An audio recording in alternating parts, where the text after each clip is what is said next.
สวัสดีค่ะพ่อแม่พี่น้องสวัสดีพ่อแม่พี่น้องเบิร์ดสุขุสุขคนนะคะมื้อนี้มาพบกับหนุ่ยผ้าแซ่บอีกแล้วจ้ามื้อนี้หนุ่ยผ้าแซ่บ15มากินตำทะเลจ้าพี่น้องมื้อนี้หนุ่ยมีกุ้งมีปูด้วยจ้ามื้อนี้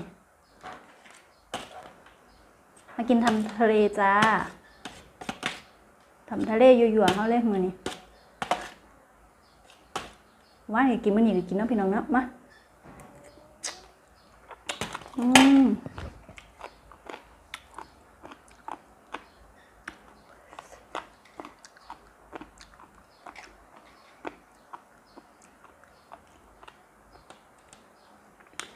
ขนมจีนลงส่งก่อนพี่น้อง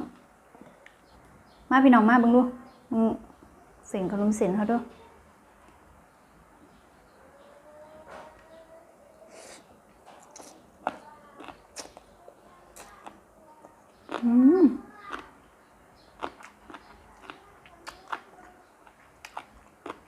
จะมาหุ้งกรอบๆเขาเลยพี่น้อง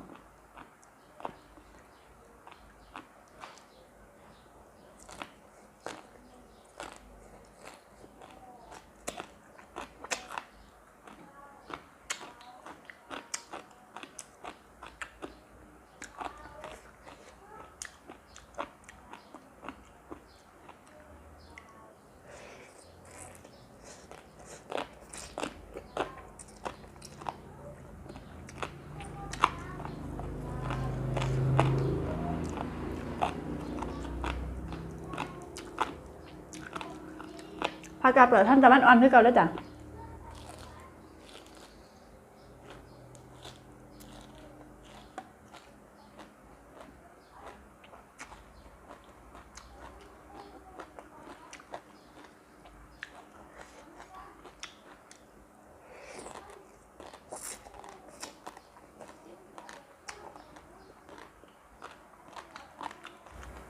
กุ้งกับตัวมันใหญ่แบบไหนมันจะมันให้กุ้งหน่อย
เสียงจ้องแจบอยู่ข้างนอกพี่น้อง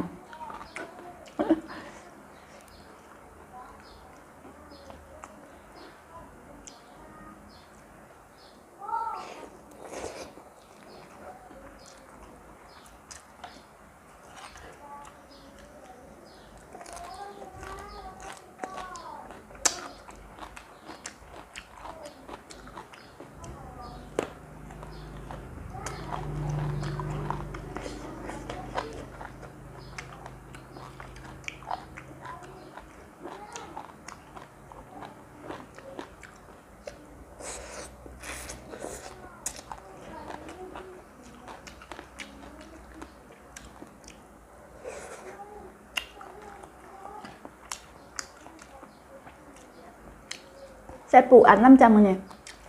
ไม่จำเองเลยนัวปลาไหลอีกแล้วพี่น้อง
อืม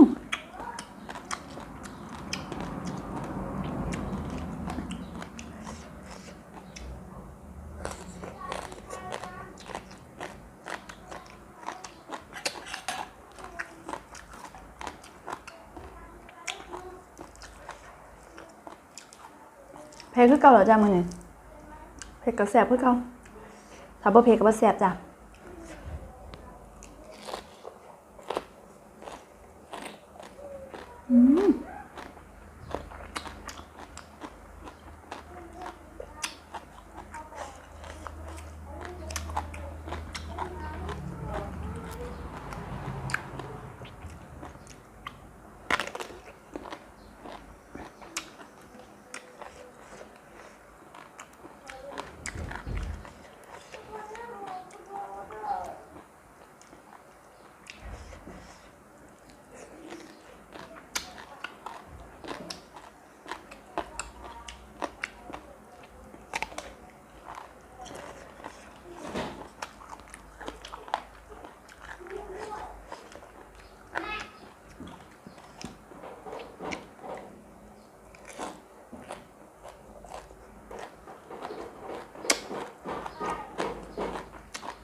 แซ่บเนาะ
เจียวกรอบๆ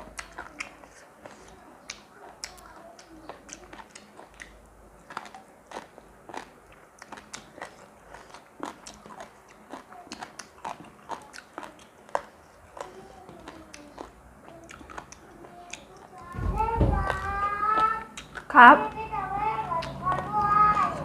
ครับลูกพอแล้วลูก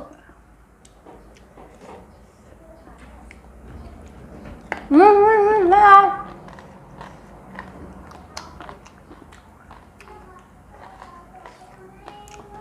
กวนฟังแสบกวนด้วยเหรอ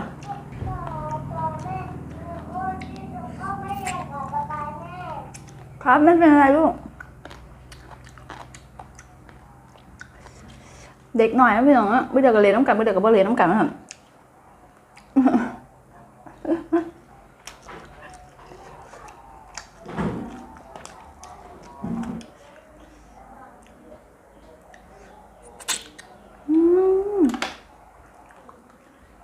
สนกับหวานน้องพี่น้องเนาะเล็กน้อยกับกวนพี่น้อง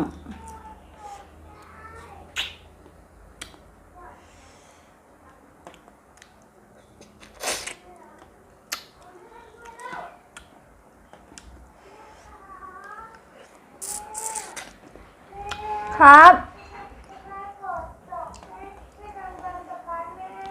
ครับ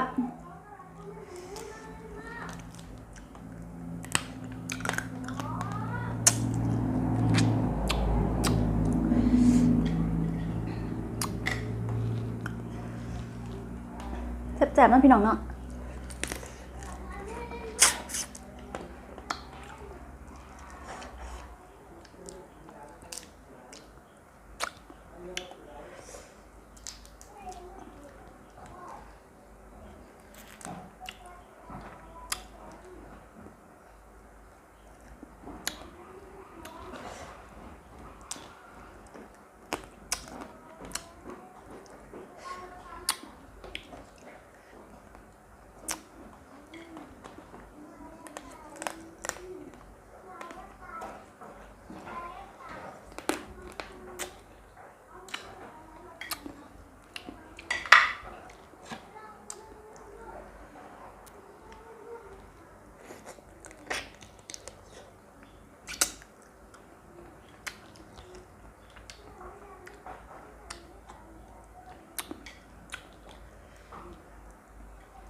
ขอบคุณพี่น้องที่เขามารับชมหลายๆด้วยจ้าไม่ว่าจะเป็นเพื่อนเก่าเพื่อนใหม่ด้วยจ้าขอบคุณทุกกำลังใจด้วยจ้า